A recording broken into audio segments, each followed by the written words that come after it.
Right, here we go.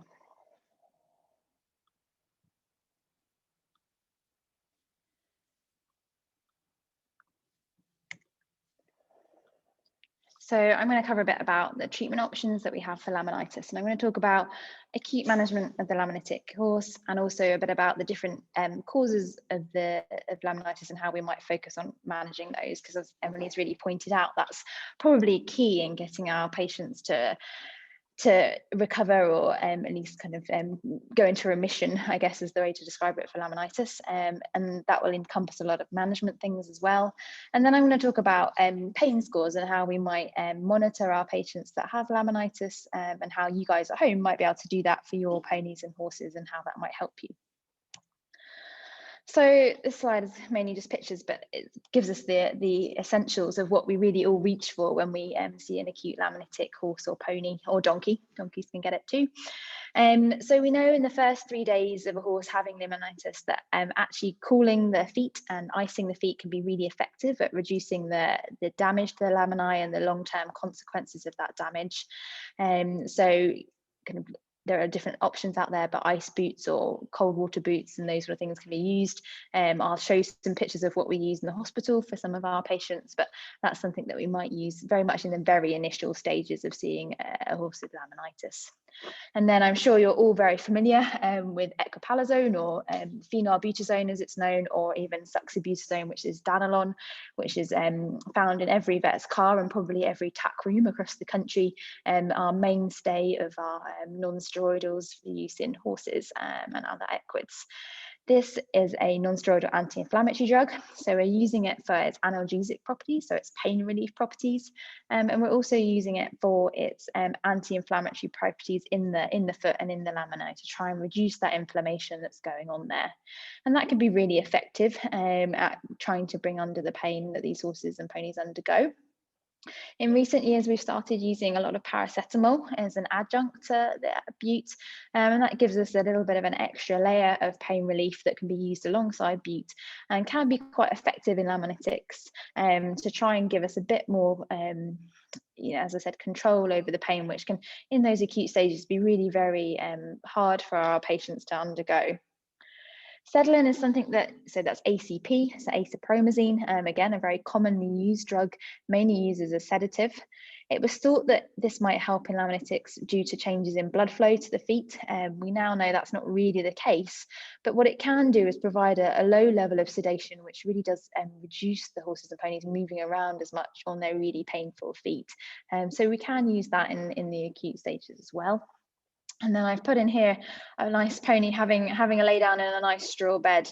Now, actually, when we see our laminitic patients laying down, we're all generally pretty happy, because if they can take the 500 or 600 kilos off their feet and sit down and rest them for a bit, that is definitely in their favor. So seeing your laminitic pony being comfortable enough to sit down or lay down for periods of time is definitely a positive thing.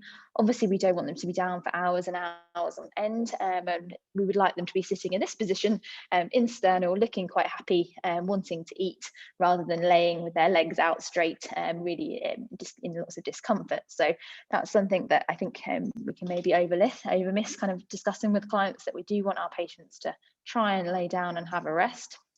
We also want to put them on a deep bed, and importantly, we want them to be on box rest. So these ponies, we need to stop walking them. We need to try and let those laminae recover and stop the damage that's happening in the acute stages. So nice deep bed, rubber matting if you have it, and then using shavings or wood or whatever you want to do, but really as much as support for the feet as we can possibly provide. So doing that is really very useful. And we can also think about, maybe not quite in the very acute stages in those first few days, but turn out in a kind of a small sand paddock or wood chip paddock that can provide that support for the feet as well. So the other thing that we think about when we see acute laminitic ponies or horses is that we need to try and provide some support for their feet. And this often, there's a few ways that we can do this. One of the things that I quite like is these big styrofoam pads in shape. You can cut them to the size of the foot, and then you usually use duct tape or other things to attach them. And over time, basically, the horses and ponies compress the styrofoam, and that provides a really nice molded support to the foot. And these can be really useful, and they're not crazily expensive either. And if you pop them on well, they can last a bit of time. The soft ride boots in the middle, so there's quite a few options out on the market. These are ones that I've used before, and they come with a kind of inserted molded support, and these can be used to kind of protect the foot and again provide that compression. I don't suggest you take your horse to the beach, but sand can be actually quite a useful and cheap option if you don't have anything else to hand. And I worked in Australia for a while, and sand was very plentiful, and sand in a rectal glove put on the bottom of a foot with some duct tape can actually provide a very immediate kind of support that horses can find very comfortable for them. We often don't remove shoes in the very initial stages from what we suspect to be laminitic patients, and that's because often the concussive forces of removing a shoe can be really painful.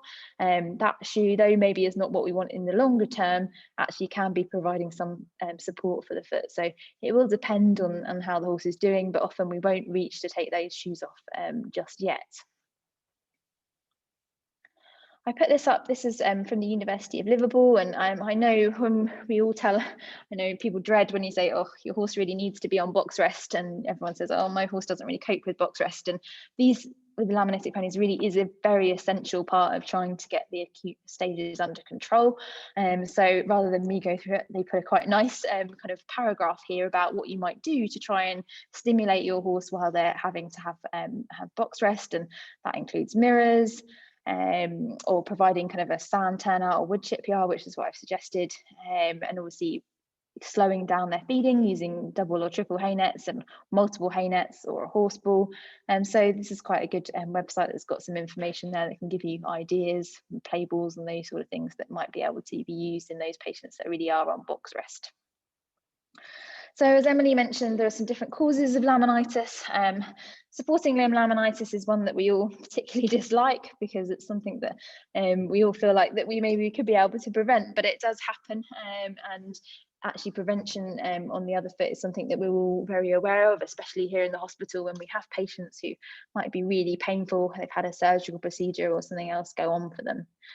So again, here our friend bute is very important, and I'm talking about here in controlling the pain that the animals might be having from their initial problem. So if they've got a fractured leg or a foot abscess, as Emily discussed, we need to be trying to control their pain as much as possible so that they can weight bear on the limb that's already damaged, and they're not overloading the other contralateral limb. We might consider putting supports on the other limb to try and help avoid the risk of the supporting limb laminitis. And again, these are styrofoam pads or the soft rides or other things as well. And we're going to monitor these patients really closely, feeling for their digital pulses and different things that might give us a clue that things are not going in the right direction for the other foot. Now this horse here up in the right hand corner, that's Barbaro, who is a famous racehorse. He ran the Kentucky Derby and raced 2 weeks later, unfortunately sustaining a quite nasty fracture, ending up in hospital. And he's here seen in what we call an Anderson sling, which is definitely not an everyday piece of kit for everyone. But what we can do in a hospital setting where this is available is provide slings and keep horses in a sling that can kind of off-weight what might be going on for them. So this horse, maybe, I think he spent a good few hours a day in the sling just to try and reduce the pressure off his other legs. And that was very successful for him, but it's obviously a very expensive option, but it is a possibility. So inflammatory laminitis, and these are the ones that have got the colitis, like this poor horse here, obviously got retained placentas or have got the grain store. Now, what we really need to do with those patients is remove the inciting cause. So if they have a retained placenta, we need to make sure we get that placenta out. If they've got colitis, we need to try and resolve the colitis. But in some cases, obviously, the damage has almost already been done by the time that we're seeing the disease really rear its head. What we can do, and we know, as I mentioned before, is very effective, is providing hypothermia. So there's quite a lot of research done using laminitic models where if they cool the feet in a continual process with ice, that they can stop the development of laminitis caused by inflammatory or sepsis-induced laminitis.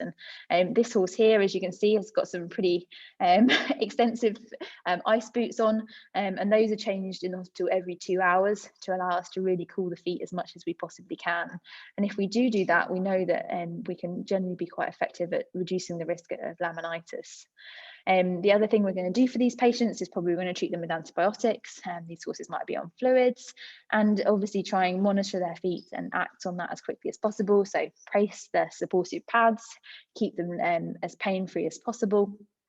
But unfortunately, in some cases, we do see laminitis in these conditions, and it can be quite different to the laminitis we see in our EMS ponies, in the case that it often is very acute, it's extremely painful and also very severe. So the inflammatory laminitis tends to not be kind of chronic in its nature. It happens kind of almost overnight, and these horses can be extremely excruciatingly painful. So I find them can definitely be the most challenging laminitic horses to treat, especially in the longer term.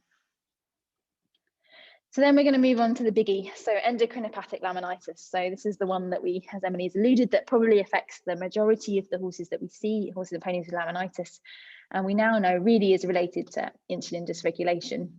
And though it's not quite as simple as removing the animal from grass, it very much is essential, especially in the initial phases and until we have adequate weight loss or we have the disease under control. So, I think we're all aware that especially our native breed ponies are not designed to be on well-fertilised, well-managed fields. They're designed to live on moorlands where they're grazing rough ground and not really being exposed to the fresh grass. We've had a pretty cold April, and then we've had some warm weather and some rain, and we are all seeing the greenest grass coming up, and that is going to be a big problem for our patients. So it's definitely a good time of year to be thinking about laminitis and how much grass your animals are getting.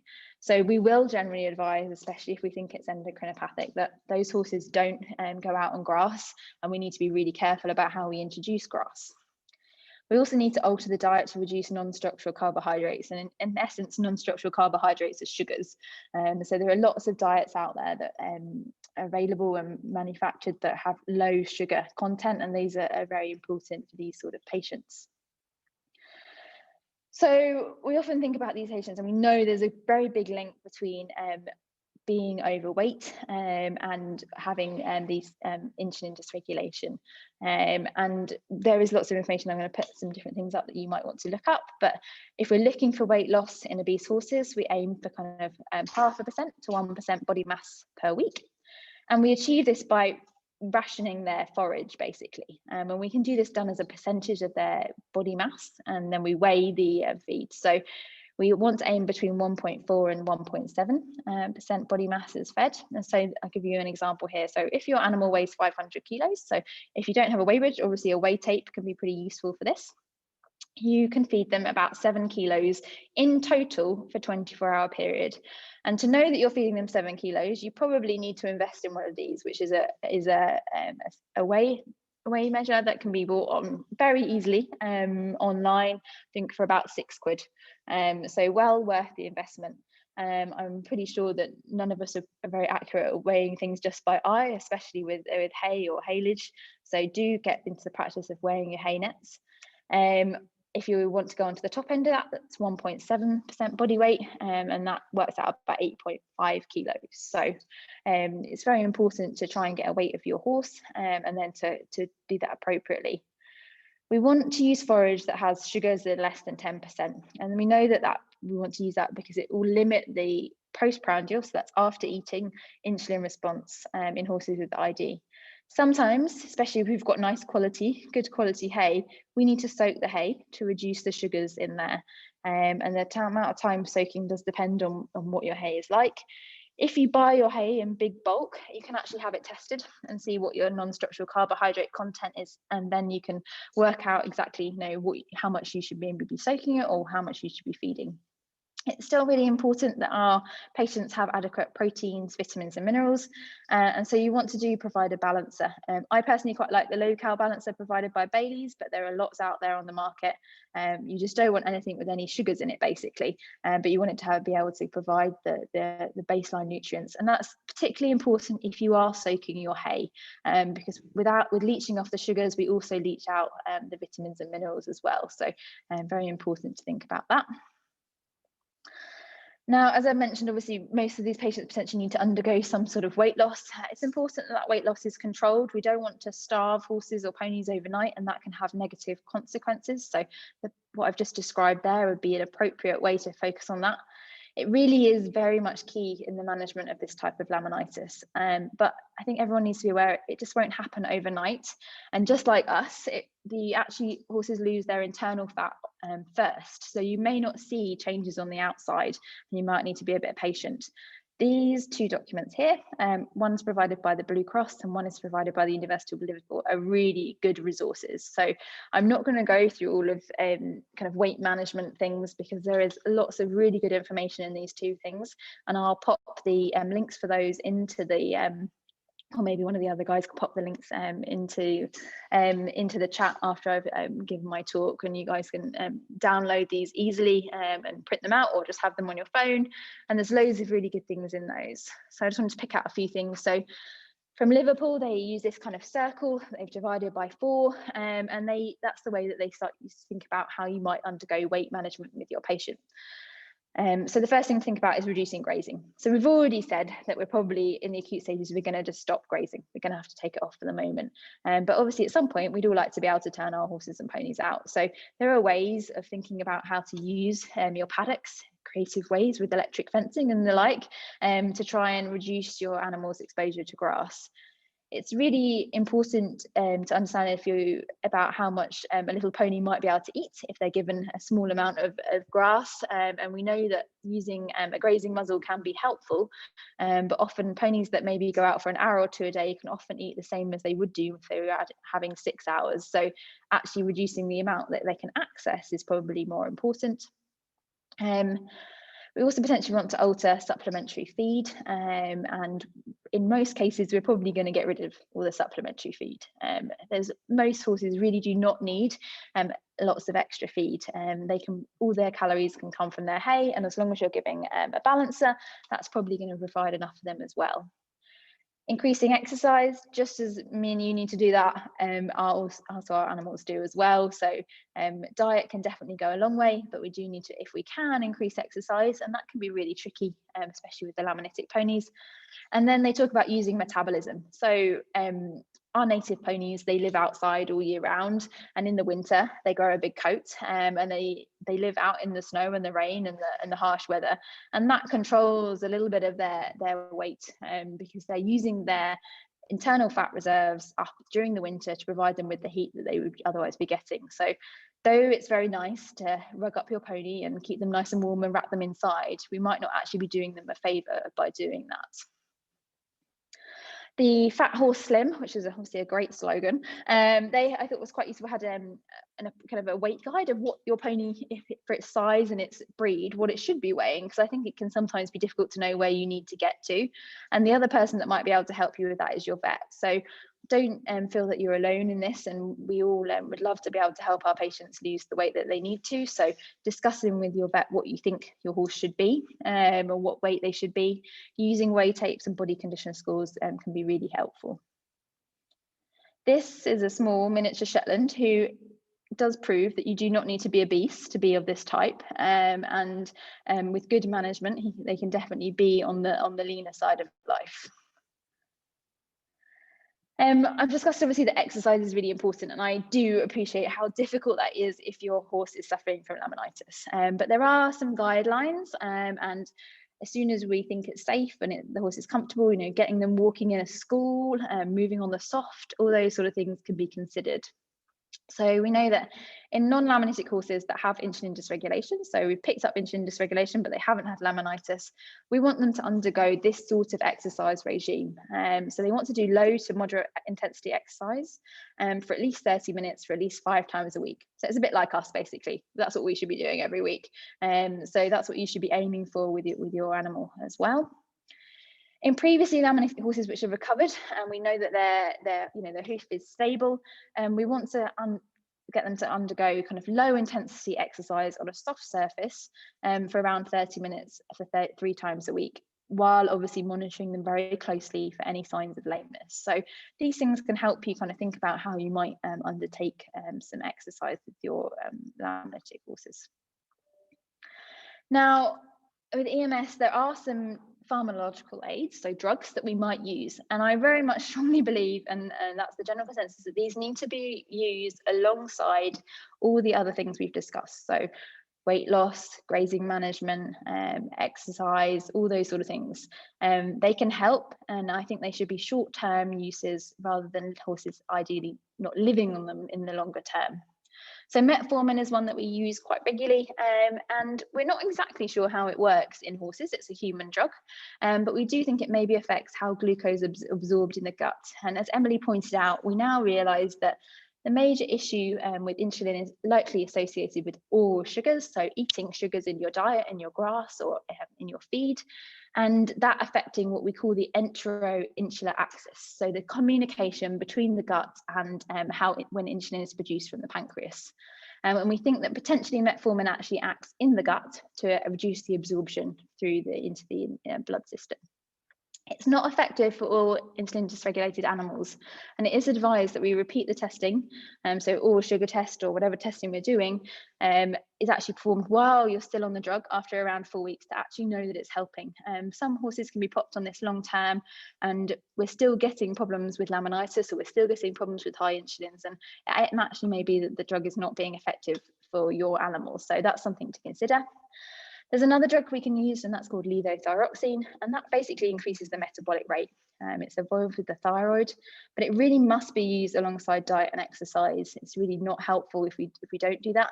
And because it affects the metabolic rate and affects the thyroid, we actually shouldn't be using it for more than 6 months. So often I start patients on this and want to know that they're being effective, make sure that the insulin is actually coming down with these drugs and the management changes, and then keep them on it for a couple of months to kind of kickstart us getting into the better position. There's definitely lots of research going on at the moment about new drugs for EMS, and there's a few that are in developmental stages which might provide us with more options in the future. So the other thing that's associated with endocrinopathic laminitis is equine Cushings, so PPID, which Emily talked about really nicely. And she mentioned the drug that we use for that is called Pergolide, which is the trade name is Presend. And Pergolide is a long-acting dopamine receptor agonist, which means that it stimulates the dopamine receptors in the horse's pituitary gland, and that helps to regulate the hormone production, which has become out of control when a horse has equine Cushings. As Ed mentioned, obviously we're sponsored tonight about Care About Cushings, which is the Boehringer website, which provides lots of really good information about Cushings and how it might be helped and managed. This drug, lots of you may have even come across or had your animals placed on it. It's often used really much in the long term, so we can't fix or treat, or we can't resolve equine Cushings. It's a lifelong disease, and what we're trying to do is manage the clinical signs and bring the kind of ACTH and other hormones back into normal levels, and hopefully also reduce the incidence of laminitis. More and more we realise that equine Cushings is also related and probably happens alongside insulin dysregulation in animals. So if you have a horse or pony that has been diagnosed with Cushings and you're controlling it really well with Presend and all your tests are doing really well, but you're still seeing some laminitis or signs of laminitis, then it's time to think about whether your pony or horse might be insulin dysregulated as well. And we might need to consider managing both of these conditions together. Farriery, so important, and we definitely would all be lost without good farriers. So they are really going to help us by appropriate shaping and trimming of the hoof, and we ideally guide that using radiographs. So Emily used this picture earlier. This is one of my patients, and by looking at the radiographs, we can understand how much sole is left. how long the toe is and whether that needs to be changed, and the conformation of the foot as well. And those can be really, really helpful. And it's definitely a relationship that needs to be built between you, your farrier, and your vets. And I think only by working all together would you really have a successful outcome. So we have a couple of options, and that is glue on, screw on, or nails. And I think lots of farriers have their own preference for these things, and often generally going with what they find is they think is most appropriate. Generally is probably worse, because they're probably going to be able to put that on in a very accurate way, and be able to manage that foot as well as they possibly can. So imprint shoes are something that have been specifically created as glue-ons for laminitic horses, and they provide the frog support that can help with that pedal bone rotation. You only need to glue them on, so pretty painless for the horses, especially these acute ones, and they're tolerated very well. So wooden clogs or screw-on ones as well have definitely become more commonly used, and they can really make quite a big difference to horses. And then I guess what we would usually have always thought of potentially using is the Heartflower shoe, and that provides again that frog support like an imprint, but it does need to be nailed on. And in the acute stages, some laminics find that a particularly difficult thing to have done, and we might need to up their pain relief with the days afterwards as well. But it's been used for a long time and can be very effective, and potentially used more in the kind of chronic cases. There are options for surgery. It's not something that we all reach for very much anymore, but it has been considered and done occasionally, and that is to basically transect through the tendons that run at the back of the leg to reduce the pull on the coffin bone that can happen. So this is in this picture here, we've got the stressed flexor tendon, which is not helping the position of the coffin bone, and so by transecting that, you can potentially relieve that. It's something that we don't consider very often, and maybe considered in very chronic cases with significant rotation. We had a couple of questions, so I was just going to quickly jog through those in this section here. How long does it take for a horse to recover from laminitis? How long is a piece of string, I guess, is the question there probably. It can take weeks, can take months, and sometimes you really are grappling with these horses as a chronic situation. And it was really key to try and get what is causing the laminitis under control, because otherwise you may be able to do great farrier and all the pain relief and all the deep bedding you like, but you're not stopping the cause of the problem really, and that's very important. In one research study, quite a big percentage of horses were sound at the trot up after 8 weeks, and 60% were back in work. So it is possible to get them back.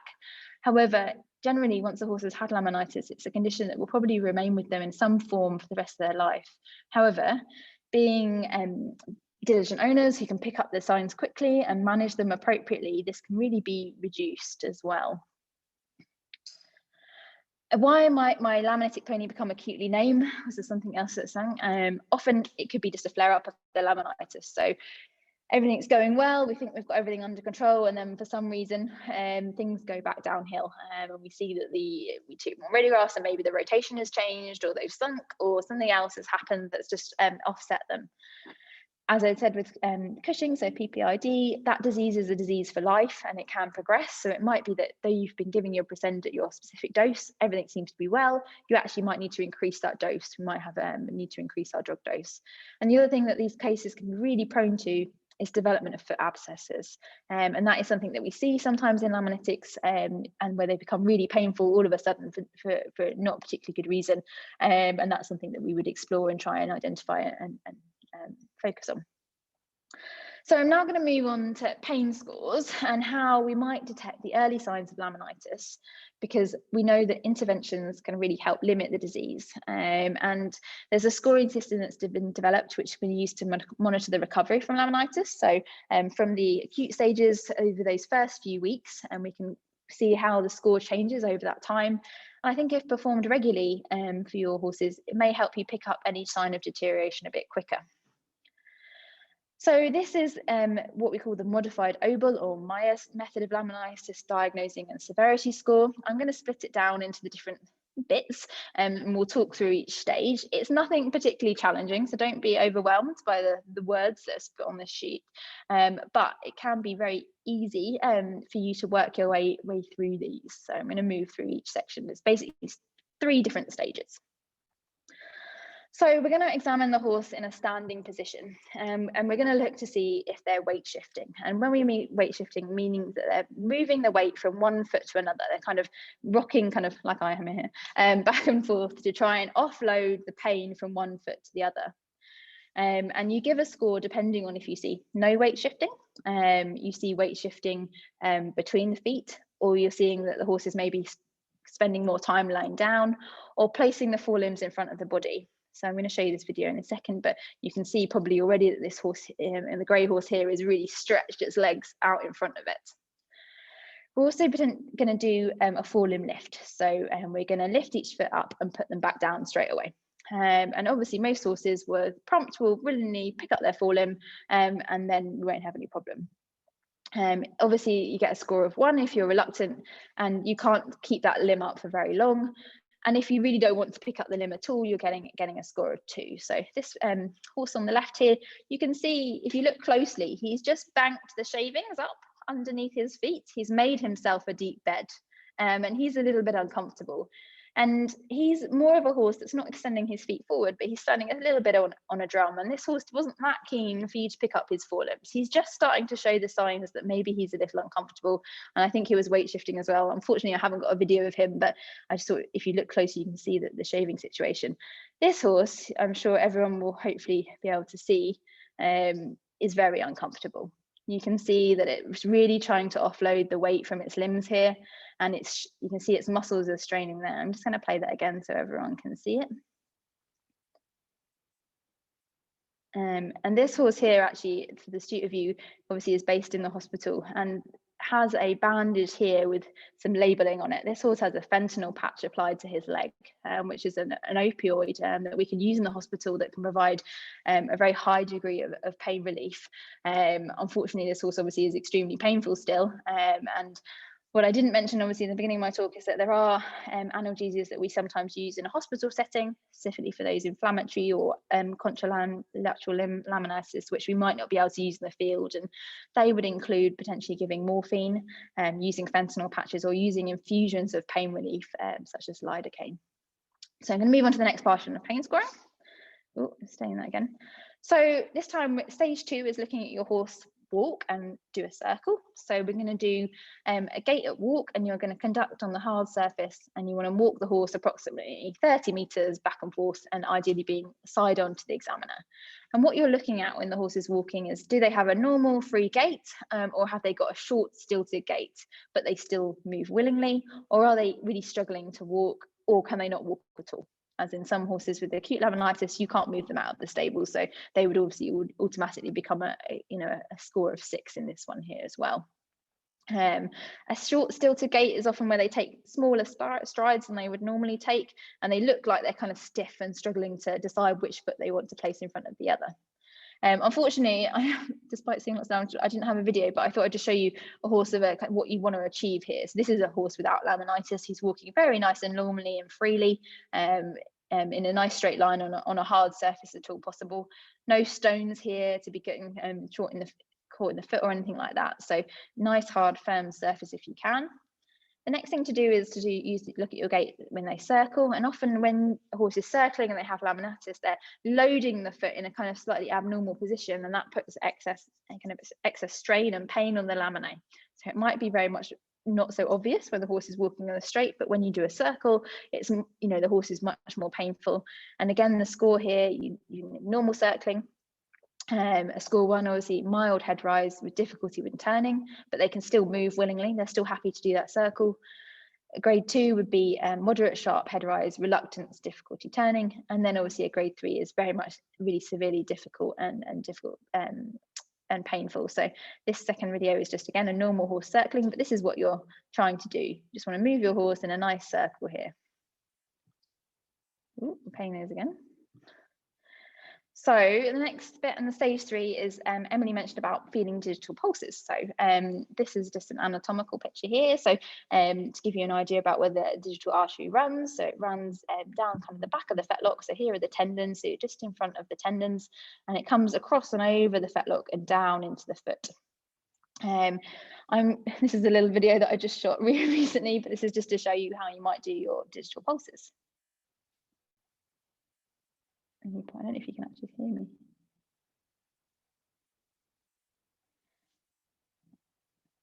So what I'm doing is obviously running my hand down the back of the leg, and you want the horse to stand on a firm surface, and that's the point right at the back of the fetlock there, where they're managing to feel the digital pulse, and you just want to hold your fingers and your thumb over that area for a couple of seconds and start to feel it. You can't hear me, can you, on the video? And you should hear the bounding. You should feel the bounding under your fingers. And a normal horse or pony will have a digital pulse, so it's not abnormal to feel that. And if you practice, you'll start to feel it more easily. But with horses that have laminitis, often that pulse is very much more prominent. You can feel it very easily, or you can feel it as it kind of really pushes your fingers away almost. The other thing I'm doing in this video is feeling the feet for any heat as well, as that can sometimes give you a clue. So again, you're going to get a score depending on if you can feel a bounding digital pulse or not. And the more you do that with your animal, if you did it every day, you would detect changes in that quite easily as well. There are other things that can cause digital pulses, and for abscesses are definitely one of those. So it may not be laminitis, it might be another cause, but it might give you a clue that things are not right. So this is the score that I've just described, and first is what we used to use, which is called the oval score, which is a bit more of a crude pain score for these patients over kind of 42 days post acute laminitis episodes in 80 horses. So the big circles at the top, this is the score I've just described, and you can see that as the horse progresses over those weeks, the score very nicely trends downwards, and you can monitor the horse's progression. And they found that this was very helpful and accurate at knowing that the horses were actually improving and recovering from their laminitis. The other score that was used was not so helpful. By day 9, you couldn't really see a change in the score at all. So the British Horse Society, they did this nice poster, which I thought was also very helpful. And that basically covers what we've just discussed in the pain score, but in kind of a nice shortened form. And this is the things that you might be looking for as well. I just wanted to talk about one case. Unfortunately, I didn't have a video of her when she was in the hospital, but this is a mare that was in the hospital this year. Unfortunately, had a metritis, so an infection of her uterus. She didn't have a retained placenta, but we think she'd undergo a uterine trauma. This fluid on the left was what we obtained from her uterus, which is quite nasty. But she recovered very well, having had antibiotics and pain relief, and having had fluids and support pads put on her foot. And we sent her home after about a week in the hospital. At that point, she was still pretty painful. She was still weight shifting. She still had a very short, stilted gait. And we popped her home to have box rest. And then one of the farriers that we worked with went out and placed on her supportive clogs, which is put here. And this is her being turned out in the field with her foal 2 weeks post her being in the hospital with what would be considered very acute and severe laminitis. So I'm going to play the video. And hopefully you guys can see the foal's getting in the way, that she's walking pretty comfortably for a mare who's had what considered to be a very nasty bout of laminitis. And hopefully she'll go on and her foal is very bonny and big and large. He didn't have any problems getting any milk off her. She did such a great job. But it's quite nice when these cases do have a good outcome, because sometimes they can be really challenging and difficult. So I just wanted to go through the key points again. So detecting the early signs of laminitis is very important. Interventions earlier on can help limit the disease. Obviously initial first aid, and then we're going to be doing the long-term management of controlling the diseases and getting your farrier on board. We want to control the cause of the laminitis, and it would be really, I think people might find it useful to consider monitoring your horse with a pain scoring system. And as vets, we totally applaud people taking on this sort of initiative to try and monitor their horses. And it can be really helpful to say, actually, my horse was a score 10 all of last week, and now he's a score of 15. There's something has changed. He's not as happy. And then we can hopefully help you work out what we can do to maybe make that horse more comfortable. As Ed mentioned, so Care About Cushings is a website that has some really useful information, and you can go and join the community and have a chat with different things and look at the different information on there as well. And finally, I'm open to any questions. Thank you, Natasha. That was, as always, a fantastic presentation, really informative and really helpful. There's some interesting questions that have come through, which I think we'll just quickly run through. One of the things that one of the questions that I thought was a very simple question, but an interesting one is, why do you think that Cushing's disease is so common now? I think it's probably over-loving our animals in that we all want our animals to have the best care and the best things and as nice as hay as possible and nice grass paddocks, which is applauded, and we all want us to take care and have good welfare for our patients. But probably we are, especially with the native breed ponies or the cobs and the ponies that we know are susceptible to this, that is not the lifestyle that they have evolved to live in. And I think it's probably, unfortunately, partly pretty much a management issue. And I do know how difficult it is to keep weight off native breeds. I know that they can live on thin air and be in a dirt paddock and still manage to put on weight. And I think exercise is something that I think we need to all think about very clearly with our animals. We need to, if they put weight on in thin air, then they need to do the exercise if they possibly can. And if we can do the exercise and have the weight loss before it happens, we will all be in a better position. So I think that's probably the biggest issue. And it's a big issue facing us as a profession as well, definitely. One thing you talked about, strip grazing as a way of managing or restricting dietary intake. I've heard people talk about grazing using tracks recently. I don't know whether you've got any experience of that. I thought that was a really neat idea, that you make the horse graze around a track so it has to move and feed rather than just a strip of grazing. Yeah, definitely. I think track grazing is something that's becoming more common and can actually be done in a very clever way. I think you just need to be friends with your electric fencing because it obviously does take maybe a bit more more management than a strip graze, because it's easier just to move one line of fencing. But if you can create a strip, I have a friend who's a vet. She's got 3 horses, and she does a track grazing, and her horses will run around the track. They exercise themselves. It's quite entertaining. So yeah, I think that's definitely, there's lots of creative ways of trying to manage your pasture and allowing them to graze lower pasture. And if you have multiple horses, and I think it's really challenging if you have a skinny thoroughbred and a very fat cob, and you try and keep them together, because they are designed to have different lifestyles. But you could consider whether you can keep it so that the skinny thoroughbred eats the good grass first, and then maybe the fat cob comes afterwards and mops up the bits that are behind. So you do need to understand that these breeds are very different, and they should be managed in a different way. And especially the minis and the Shetlands and those sort of gang, they are almost a different entity to the big horses, definitely. Yeah, I thought the track grazing was a brilliant idea. I like simple things. Another really nice question, which I think is quite interesting, is, do you always need to treat Cushing's disease? That's a very good question. I think it's one that we come across quite a lot, and in essence, potentially not. I think Cushing's is a disease, and often if it's picked up without a horse having any clinical signs or concerns, then it maybe isn't needed to be thought about in the way that you must give this horse the drugs because you've diagnosed it on a test. I think we need to look at clinical signs. If the horse has had laminitis, does it have insulin dysregulation as well? Or are we treating it because we've done a blood test and we've seen a high level? There is an argument that once you've obviously detected it, is that pony at risk of developing laminitis? And I think, yes, there is a potential risk there.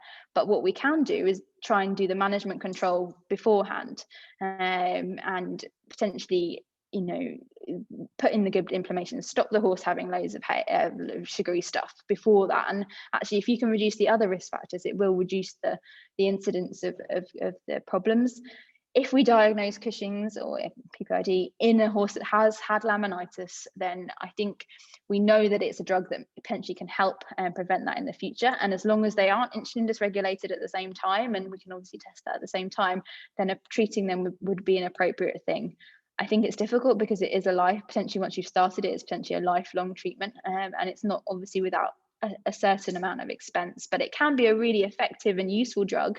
And there are lots of cases that we have used that in, and they've definitely improved their quality of life and their control of their laminitis. So I think it needs to be dependent on the animal that we're detecting that problem in. I think for insulin dysregulation, I know that the question maybe also said, do we need to treat that?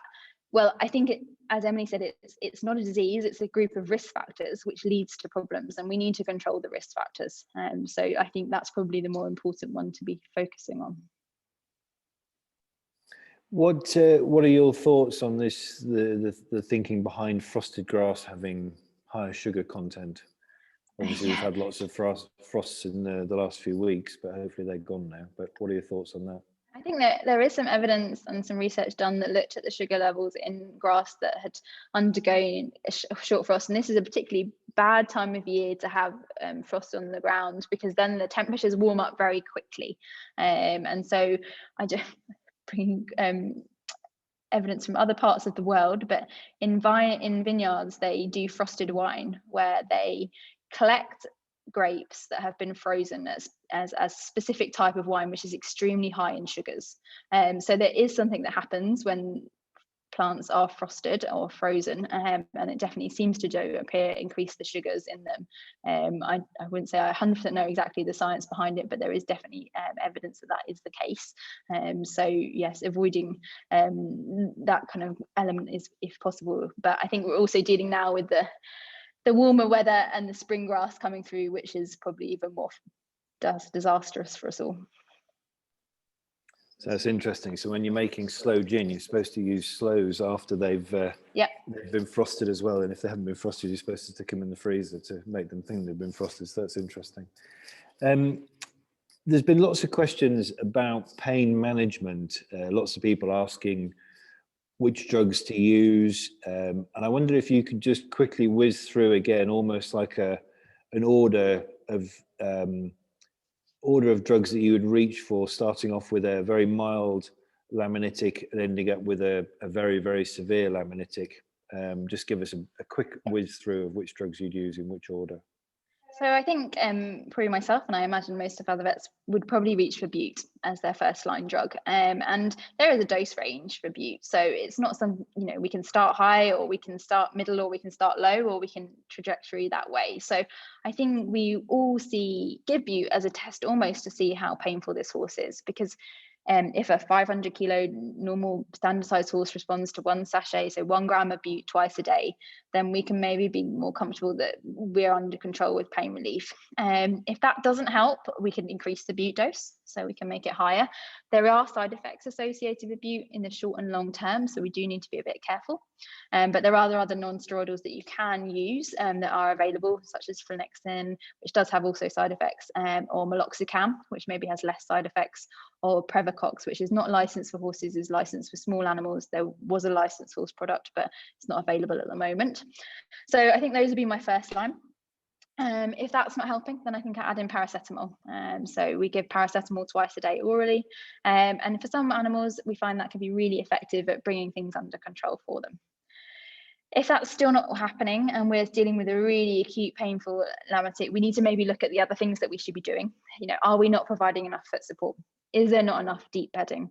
Are we not providing the other things that we can give pain relief? We can give morphine, so it's a drug that we can administer to horses. We tend not to use it in the long term, and it tends to need to be given quite frequently, so every kind of 4 to 6 to 8 hours, and it's given generally as an intramuscular injection. But that's something maybe in that mare with metritis who all of a sudden was extremely painful. That is something that we could give. And in the hospital setting, I see horses, you saw that grey horse that was extremely painful, and that horse had a fentanyl patch on.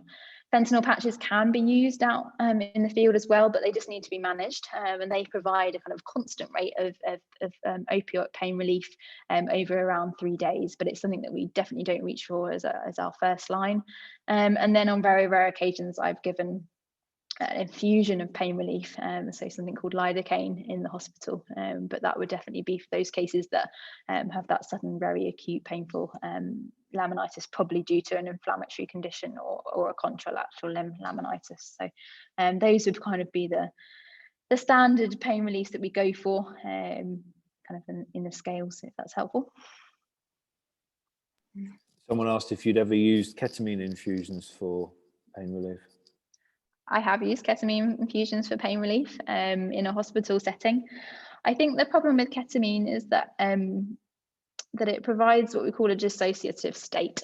So it means that they're almost off in their own little land, a kind of hallucinative state. And so though maybe they're not quite as aware of the pain anymore, if you measure their heart rate or you look at their other parameters, they are still showing signs of pain. So it's not something that I've generally used for laminitis, but I have used for horses with colitis alongside other drugs as well. I haven't used ketamine on its own, but that would really be very much at the very severe spectrum to call for that drug. I think one of the other interesting things when it comes to treating laminitis, and I think it's probably a bit confusing for people, is the idea of cooling versus increasing blood flow. I think the cooling idea is quite interesting, because when I was a kid, if you had a pony with laminitis, the idea was to find a stream to stand it in so that you cooled its feet. And then I think when I was at vet school, we were told that actually cooling the feet was a bad thing because you were reducing blood flow. But actually now it's gone full circle, and now we're cooling the feet again to reduce blood flow, to stop toxins getting to the horse's foot if they've got some sort of toxic episode going on. One question was, what length of time, supposing you did have a horse with an endotoxic situation such as a retained placenta or a colitis or something, how many days would you actually cool the horse's feet for? Yeah, so we know that for the first 3 days, that's going to be most effective. I think sometimes management of that can be difficult, and it does depend on the clinical signs. With a retained placenta, definitely if the placenta is still retained, I want to be keeping to cool the feet, and I generally do them for 24 hours beyond the placenta being removed, and hopefully removing the toxins that are driving that. With colitis or those sort of things, generally I do it for around 3 days, because at that point we know probably after that it's not going to be so effective anymore, even if the colitis is still ongoing. So it does depend, and it's difficult to achieve that. There are kind of special kind of boot things that can be used that can be filled with ice, and then you tip them out and replace them again. So the interns in the hospital all love it when I suggest that a horse is going to be required to be having ice boots, because they know they're going to have to run to co-op and fill up the freezer, and we're going to be changing those every couple of hours. But it can be extremely effective in those cases. And I think if you have a horse that develops laminitis in is developing a bit of thing, if you can cool them for 12-24 hours, that can often provide pain relief, and obviously maybe just slow or reduce the effects of what's going on. The endocrinopathic laminitis is slightly different, but if you suddenly see your previously laminitic pony suddenly looks really footsore, that's something you could try for a day or so, just to try and see if you can help with that. Moving on from there, so supposing we haven't got an endotoxic situation and we've got a more run-of-the-mill laminitis, what are your experiences using things like pentoxifylline or something like that to increase blood flow? Do you think that's a necessary or a worthwhile thing to try? It's not something that I've used pentoxifylline, but not for that condition, to be honest, Ed. So it's not something, and I don't believe the data out there supports it particularly well. One question that's been asked by a couple of people relates to the use of magnets, and I'm guessing they're meaning the magnetic boots. Do you think, again, to do with blood flow, do you think they're of any benefit? I imagine they probably don't do any harm, and I'm sure there's people that are going to tell me that they've helped a lot for their horses. I'm not sure. As I said, the flow to the blood flow to the foot is a very complex thing. If anyone's ever seen a venogram of the flow in the blood to the foot, and the dynamics associated with that, but I don't have much experience with it, to be honest, but I think it probably wouldn't do any harm.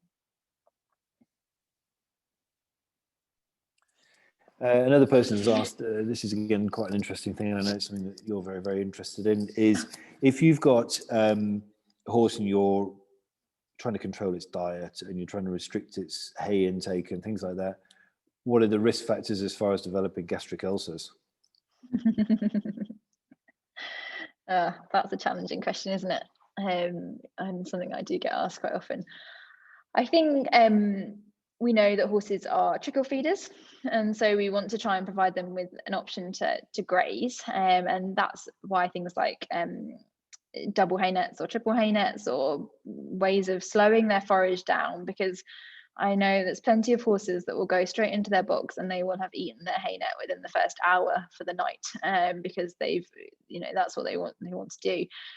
So trying to, you don't necessarily need to think about restricting them from the point of view of being able to eat for a longer period, as long as you can trickle feed them.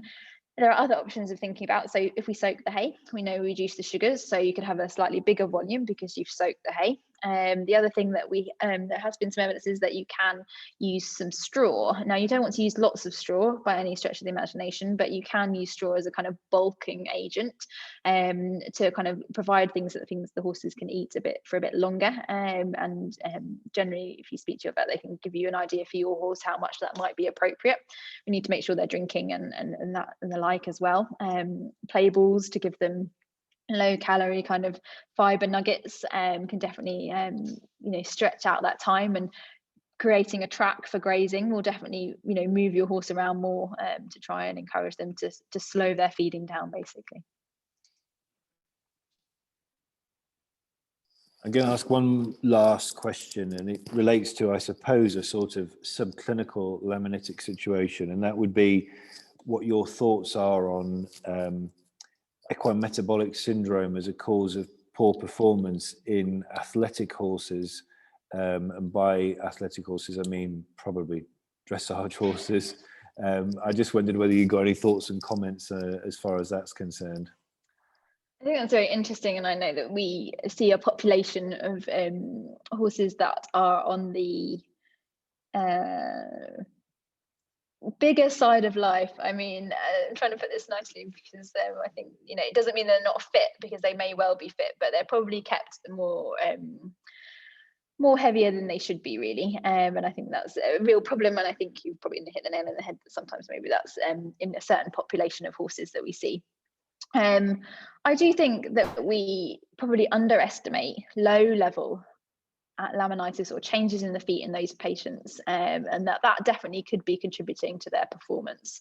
And it's something that maybe we need to be better at recognizing the really subtle signs or the really subtle changes that occur in those sort of animals. And they are definitely ones who maybe have a predisposition for having lots of steroids put in certain areas, hocks, back, sacroiliacs, those sort of places. Any sports health vets want to comment on that one?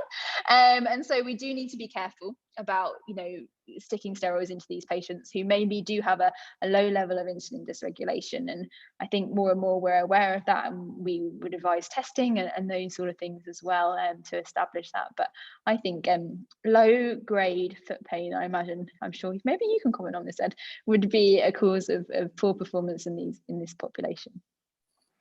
Yeah, I think it's fascinating. I'm looking for it more and more and more nowadays. I mean, foot problems in